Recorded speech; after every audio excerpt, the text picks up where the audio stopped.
Hi, y'all. Okay, I literally was doing a whole podcast episode and taking y'all to church, and I was not recording. So, a few snags, right, that happen when you're navigating new ways of doing things. This is the first time that I'm actually using my camera to record not my laptop camera or my monitor camera, but an actual Sony camera as my webcam and my microphone all connected, and I can see myself through the computer right now and all that good stuff. So I was going to town and I had not pressed record. So just wanted to share that little snack there. But today's episode, I want to talk to you about values and beliefs and what the nuances are between the two, because when we are aware of how they're different from each other, we can make better decisions, take better action, take bold action into doing the things that we want to do. As a business coach, as an entrepreneur coach, I often try to view new concepts and information through the lens of entrepreneurship and business.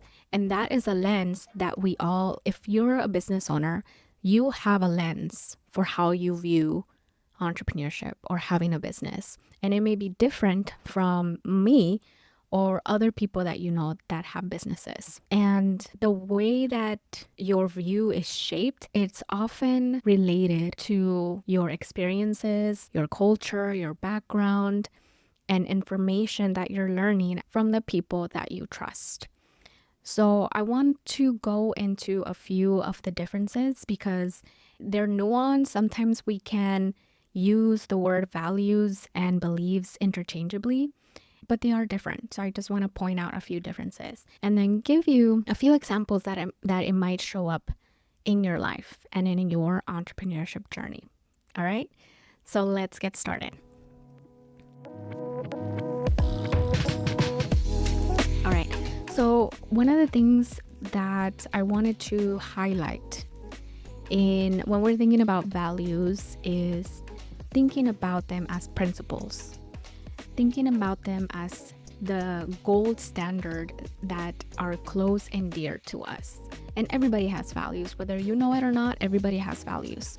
You may have values around family, you may have values around social justice, you may have values around environmental sustainability or climate change, and those values are near and dear to your heart. They're very hard to shift or to change because they are important to who you are as a person, a sense of self, and it is more stable. They're very hard to change.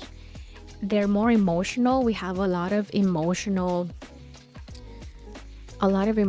charge to our values because they represent what we feel is important to our identity and to who we are as people.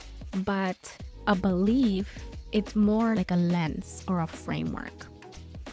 But it can change if you are presented with new information.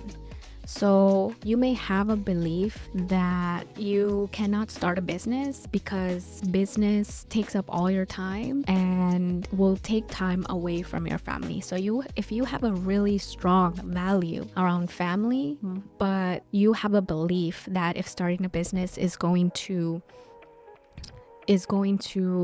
take you away from your family or take away time from your family, then you may not, even if you've been wanting or dreaming to start a business your entire life. Maybe you have values around self-dependency, around money, but you have a higher value around family and you have a belief around starting a business that makes you think that having a business will take you away from your family. That is going to dictate whether you start that business or not, right? So beliefs can change.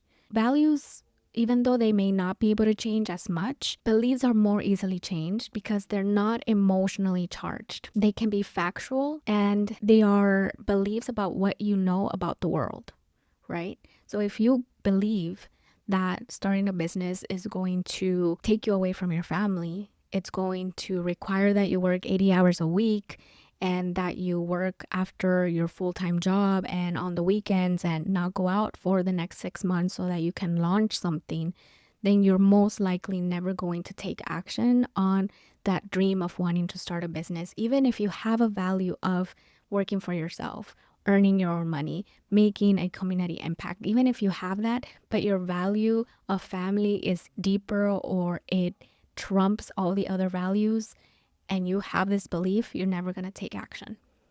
But if we can shift the belief to saying that we can definitely build businesses where we don't have to work 40 hours a week, where we don't have to compromise our time with our families, where we don't have to compromise our health and all of our weekends. Granted, of course, there may be some times where you need to work a few late nights or a few weekends in your journey as an entrepreneur, but it doesn't have to be to this extreme.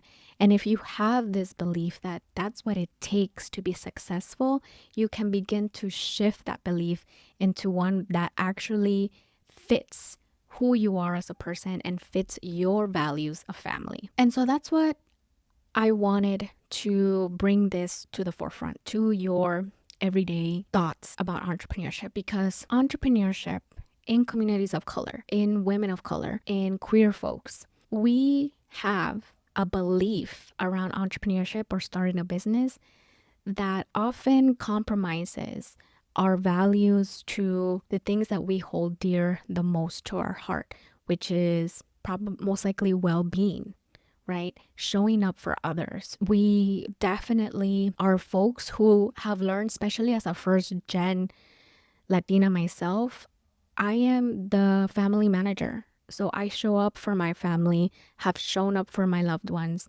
throughout my whole life. And if I have a belief that starting a business is for me and that I have to do this on my own, then again, that's going to shape the way that I approach my business, right? It may not align with the values that I hold dear. So I have to examine what I value most in my everyday life. And I have to examine the beliefs that I have about entrepreneurship and starting a business. And you can make that intentional reflection and stop to really understand what you believe about business, what you believe about your own capabilities, about your own competencies, your own strengths, and your abilities.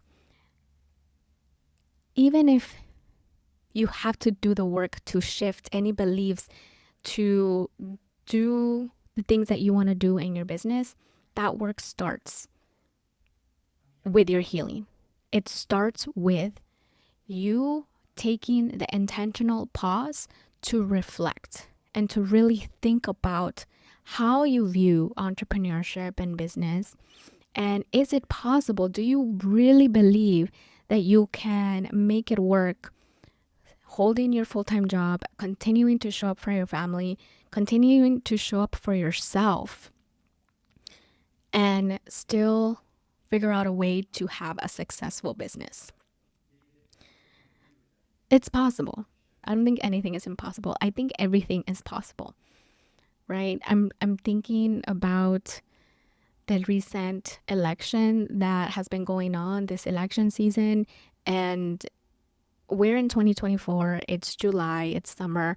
We're about to pick a new president. There's so much chaos happening right now, and things can change quickly. And it's just confirming for me and making me understand that things can happen quickly, and you can make things happen quickly if you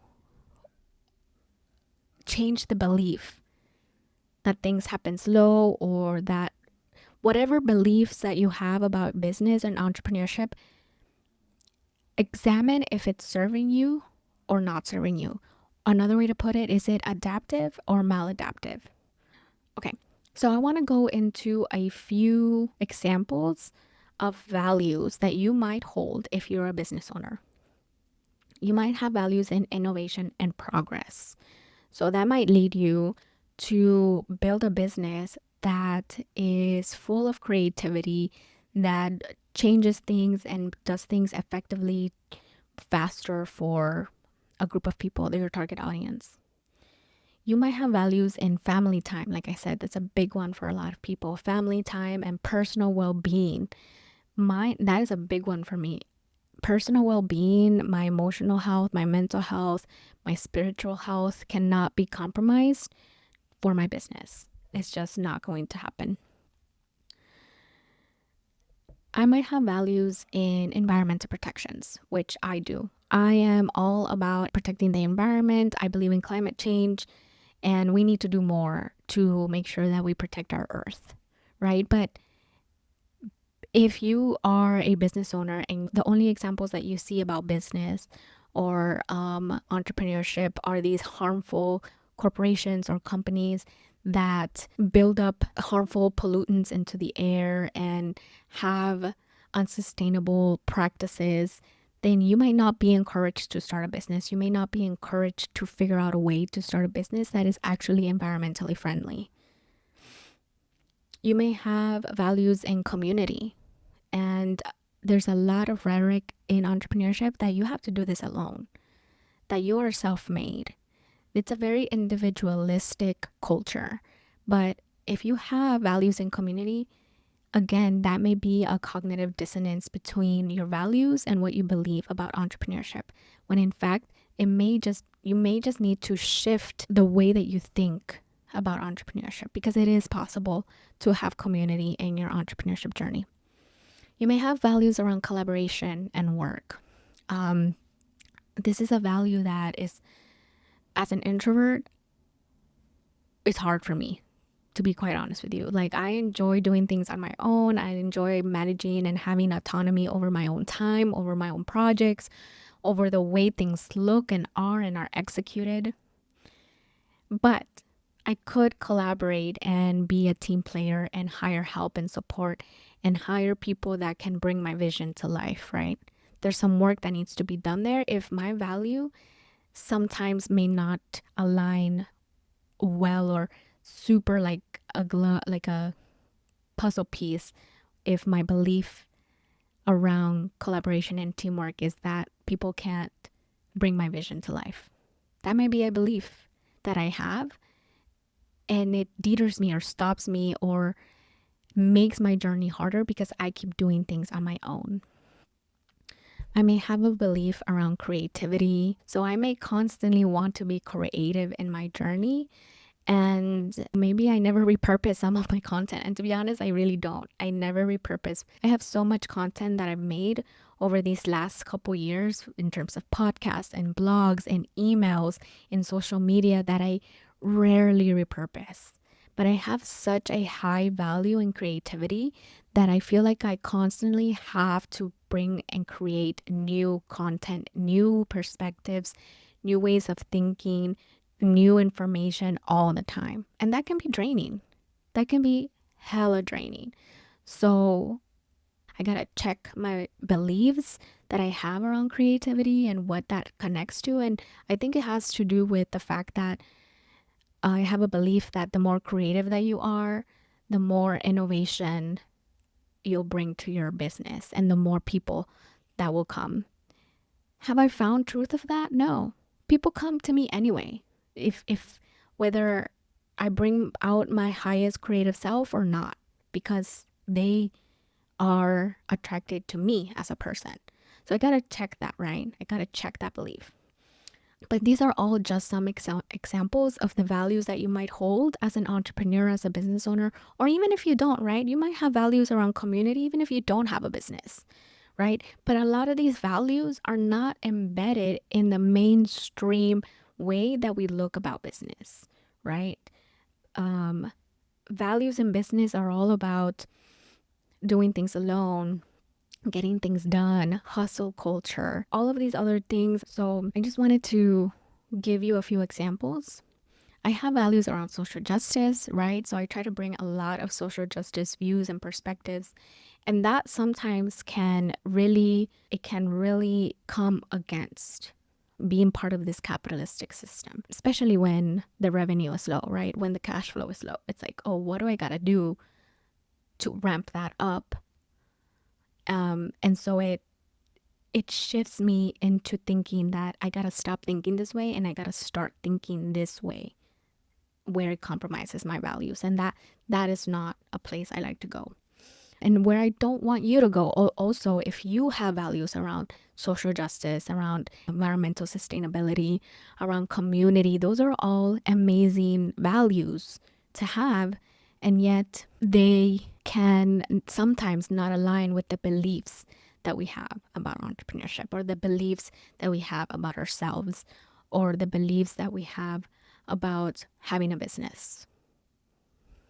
We have to check ourselves. So I hope that you have learned the differences and the nuance between values and beliefs, and check them. What are your specific values? Do you have any values that you hold near and dear to your heart that sometimes feel like are being compromised in your entrepreneurship journey? And if so, how have you dealt with that? How have you dealt with that misalignment? I'd like to invite you to share with us. Let us know in the comments. And I'd love to know if you have the same thoughts and the same struggles around your values and the beliefs that you hold about having a business and starting your own business. And maybe you've been wanting to start a business, but you, again, have all these beliefs around them that are stopping you from taking action. You can do it. It is possible. There are folks out there who are shifting the way that they think and creating their own reality, shifting their reality so that they can live with their highest values and not be misaligned. Thanks for listening. Come on over to beabosscoaching.com to listen to our other podcast episodes. I mostly hold a lot of interviews. I haven't had too many solo episodes this month, but I'm excited to have this solo episode. It's sort of like my way of talking to myself and talking about the things that I've been thinking about. And if I've been thinking about it, I'm sure I'm not the first or only one who has thought about this in my journey as a business owner. And if you've thought about it, I'd love to get to know you. Come on over, book a complimentary call, and we'll see you there. Thank you so much for tuning in to this episode of the Be a Boss Coaching podcast. To connect with me and the other featured guests of this podcast, remember to come over to the show notes and visit us at beabosscoaching.com. Remember that you don't have to do this alone. If you have any self-doubt or uncertainties, there's so many places and communities and resources out there for you to tap into. You just need to take action. I can't wait to meet you, and I'll see you in the next episode.